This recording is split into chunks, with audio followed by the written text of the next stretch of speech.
So first, to welcome all of you, both those who are attending summer school and those who are not. Summer school is one of UCT's curious institutions.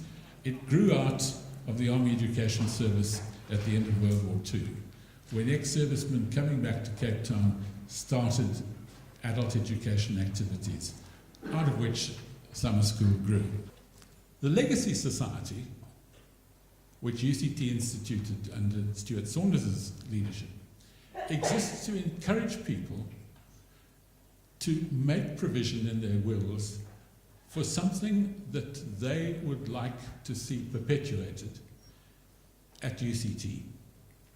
My next and most important purpose this evening is to introduce Professor Loretta Feris to you.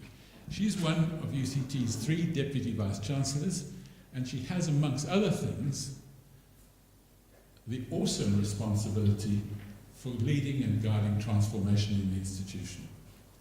Well, first of all, good afternoon, and thank you for coming on a Saturday afternoon, no less, to come and hear me talk about something that lies very close to my heart, and that is transformation. Thank you also for that introduction, and to the Development Office for asking me to do this lecture this afternoon. Now, I've titled this Finding a Sense of Place at UCT, and hopefully the reason for the title will become apparent as I take you through this journey this afternoon. But I want to preface it by actually beginning by talking about my own personality, my own perhaps attitude is a better word, as an alum. As you has indicated, I'm not an alum from UCT, but I recently spoke to an alum from UCT, and he's roughly my age, which means that we more or less went to universities, our respective universities, at the same time. And somehow the conversation was around UCT and him as an alum of UCT. And he spoke with such passion about this place.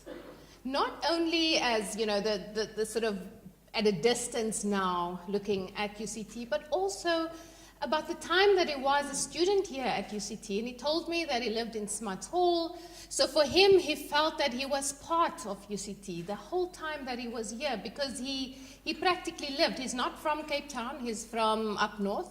And so, of course, he spent the 4 years that he did his degree here, he spent very much living at UCT and becoming a part of it on upper campus. His classes were there, he lived there, he was part of the leadership structures of the university and the governance structure. So he felt like he was also, you know, leaving a kind of a stamp at UCT. And so as a result, he feels very passionate about UCT. And it was a really refreshing conversation, and I walked away feeling sort of, you know, wow.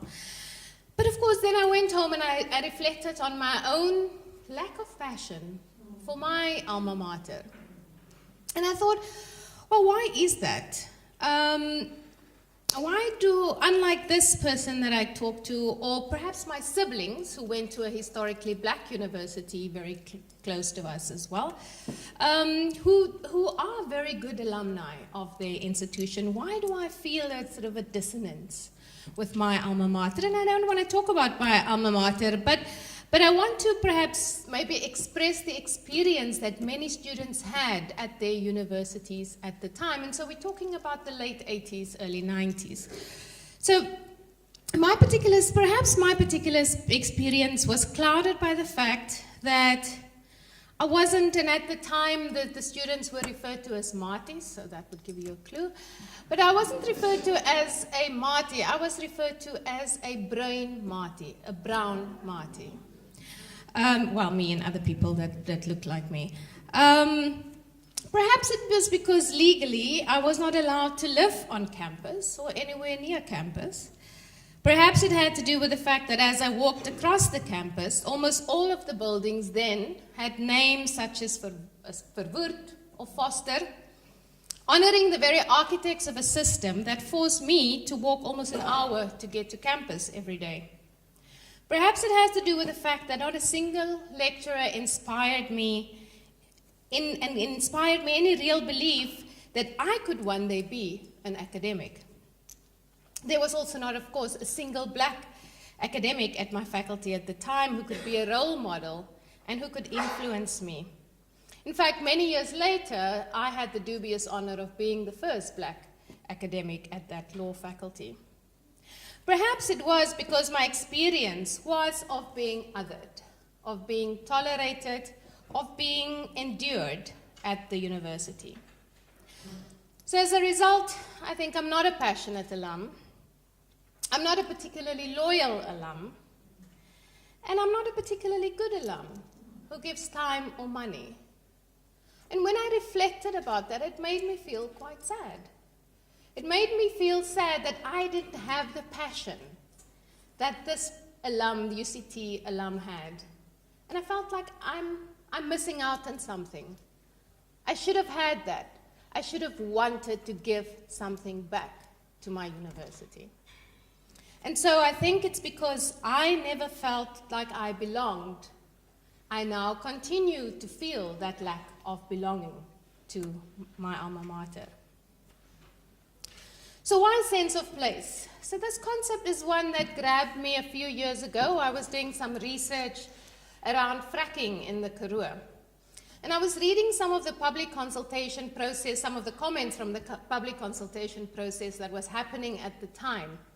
And there was one comment in particular that struck me. I was sort of reading through the transcript. And one woman said, if you touch the Karoo, you touch my mother. I was like, wow, you know, what is this all about? Because, of course, from an environmental point of view, the whole idea of hydraulic fracturing it's a technology that has quite an adverse impact on the environment. And that we all know. We've seen it in the US, we've seen it in Australia, France, all around the world. And so as an environmental lawyer, you know, I was interested purely from that perspective. What are the impacts on water in particular? And so that's how I started my research. But when I saw this, I was thinking, well, what is so special about the Karoo? And it made me read a little bit about this very particular part of, you know, the impact that hydraulic fracturing may have. And what I came across then is this concept of sense of place. And I will talk to you a little bit more about it, but let me just begin by defining place, because that was for me a good starting point at the time. And when you look at a dictionary, it'll give you quite a number of definitions. It will tell you that a place is a particular position or a point or an area or a location. It will tell you that it's a portion of space designated for being used. But then there's a definition that strikes me. It says that a place can be seen as a space that has meaning. So this is the definition that is worth pondering, the idea that a place is a space with meaning. Sarah Baartman was the subject of knowledge and exhibited in the name of science. So renaming a building that stands on the original land of the Khoi, a building that carries the patronage and the cultural capital of colonialism, to now carry the name of a woman who was no statesman, no political leader. Of course, we had many names. I mean, Mandela was high on the name of suggestions. She was no statesman. She's no political leader. She wasn't a scientist. She wasn't a scholar. She wasn't even a community leader. She was simply an ordinary Khoi woman who became the subject of sexual and scientific fascination. And so to rename this building to this ordinary, after this ordinary woman, I think is quite important, because I think it recognizes the multifaceted struggles and the resilience of a woman such as Sarah Baartman. But I think in honoring her through naming a building that stands at the heart of knowledge production, we begin to reimagine the different ways in which knowledge is produced and the different ways in which knowledge contributes to society. We're beginning to say, knowledge is not just produced here on the hill. Knowledge is produced on the flats. It's a different body of knowledge, but it's a body of knowledge that we value. And we know that as scientists.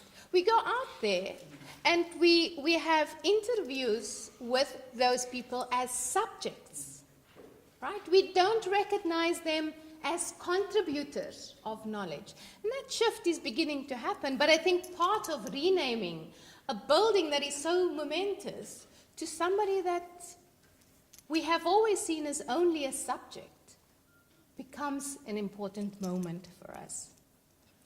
But it also means that UCT begins to carry a different meaning, not just for students and staff.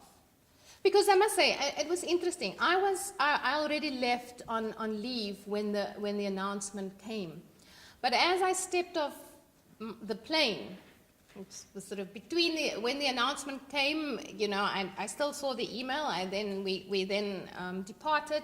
When I stepped off the plane on the other side, I had like 50 emails in my inbox that commented on the rename. Lots of them very, very positive. Lots of them very negative. So this is something that people feel quite strongly about, and people question it. Some people applaud it. But lots of people say to me, you know how momentous it was to actually graduate on the 13th of December in the hall that now carries the name of this woman. So I think in that moment, I think we created an alum that has a sense of place, that has a sense of belonging. I also think that the way in which we engaged with the broader community around the renaming has created a very important link to UCT. I think we're beginning the process where UCT is not seen as there sitting on the hill, but it's becoming part of the community.